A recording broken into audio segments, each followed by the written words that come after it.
नमस्कार दोस्तों, स्वागत है आपका फिर से एक नई वीडियो में। तो दोस्तों, पेंशनर्स डी अपडेट के साथ दिसंबर 2025 में जो पेंशनर्स का डी अपडेट है उसके साथ फिर से हाजिर हूँ आपके सामने एक और अपडेट के साथ। ठीक है, तो दिसंबर के टाइम पे पेंशनर्स का डी अपडेट क्या है वो हम पॉइंट बाय पॉइंट इस वीडियो में समझने वाले हैं। तो देखिए, यहाँ पर पहला पॉइंट रहेगा कि 18 महीने का जो डीए एरिया है जो कि पेंडिंग है और हो सकता है मिलेगा कि नहीं मिलेगा, इस बात में बहुत सारे जो कर्मचारी है या फिर बहुत सारे पेंशनर्स कंफ्यूज है।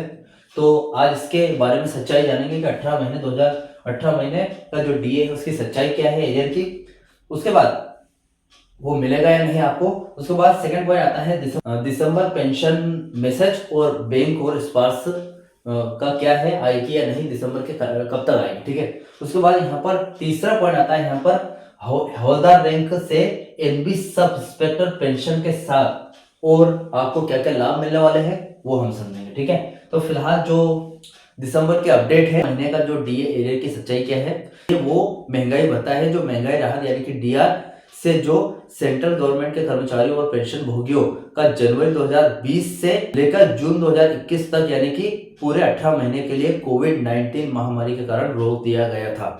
अभी की सच्चाई ये है कि सरकार ने साफ मना कर दिया है कि यह बकाया एरियर नहीं दिया जाएगा।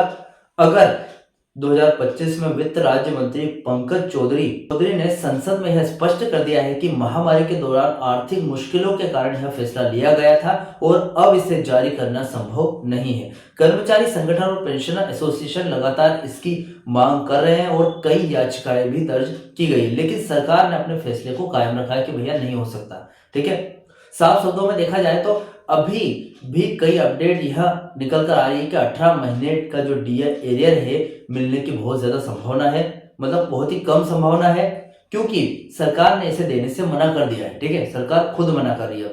ठीक है, अब ये स्पष्ट हो गया है कि हो सकता है नहीं मिलेगा आपको 18 महीने का डीए एरियर। सेकेंड ऑप्शन है हमारा, दिसंबर पेंशन की मैसेज आया है या नहीं, मैसेज आ गया है तो वो अपने बैंक में कब तक जमा हो जाएगा और स्पार्श के माध्यम से होगा कि बैंक के माध्यम से, पूरी जानकारी देते हैं। देखिए, हर महीने जब आपकी पेंशन आपके बैंक खाते में जमा होने वाली होती है तो बैंक या स्पार्श की तरफ से पेंशनर्स को एक एसएमएस ईमेल भेजा जाता है। दिसंबर में भी यह प्रोसेस होती है।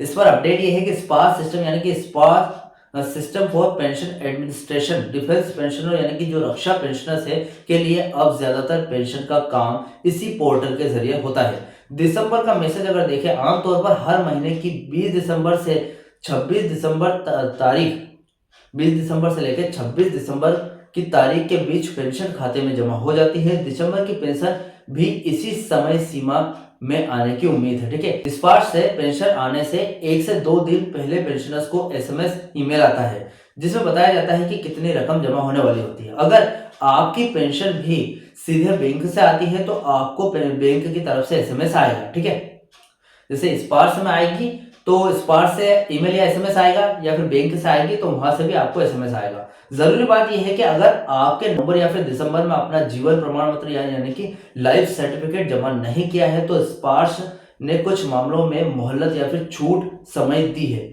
लेकिन आपको जल्द से जमा कर देना चाहिए आपकी पेंशन, देखिए, ताकि आपकी पेंशन ना रुके।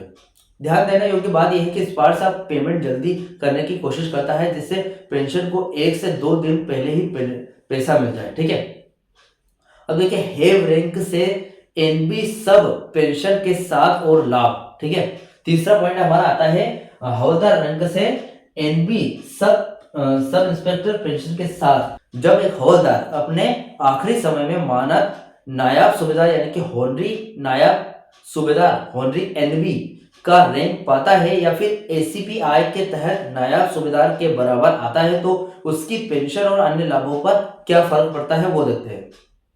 देखिए, पेंशन में फायदा होता है, हवलदार को होनी एनबी सब का रैंक मिलने पर उसकी पेंशन का निर्धारण यानी कि फिक्सेशन नायब सूबेदार या फिर एनबी सब के रैंक के हिसाब से किया जाता है, यानी आपकी पेंशन की राशि हवलदार से ज्यादा और एनबी सूबेदार के बराबर मिलती है आपको। ठीक है, ओरो और पे कमीशन के नियमानुसार यह सबसे बड़ा फायदा होता है आपको।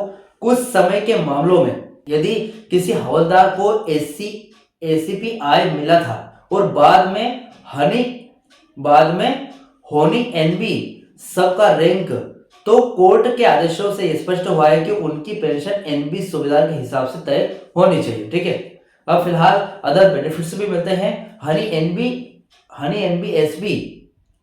हनी एनबी सुबेदार को पेंशन तो एनबी सुबेदार की ही मिलती है, लेकिन उनकी स्टेटस या फिर जो दर्जा होता है, स्टेटस पोस्ट जो पोस्ट होती है, और बाकी जो बेनिफिट मिलते हैं जैसे कि सीएसडी कैंटीन कार्ड की पात्रता, ईसीएचएस कार्ड का रैंक हवलदार के ही बने रहते हैं। ठीक है, हवलदार के ही बने रहते हैं।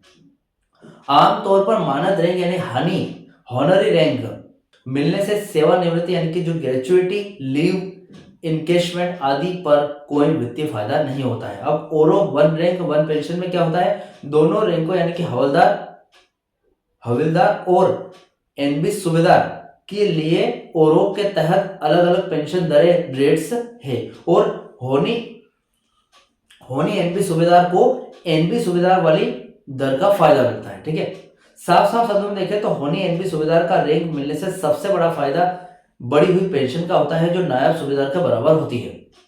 तो फिलहाल ये अपडेट थी दिसंबर मंथ की कि स्पार्श से रिलेटेड, स्पार्श बैंक से रिलेटेड, होनी एनबी सुबेदार से रिलेटेड। उसके बाद जो 18 महीने के लिए एरियर का जो भी अपडेट था मैंने आपको दे दिया है।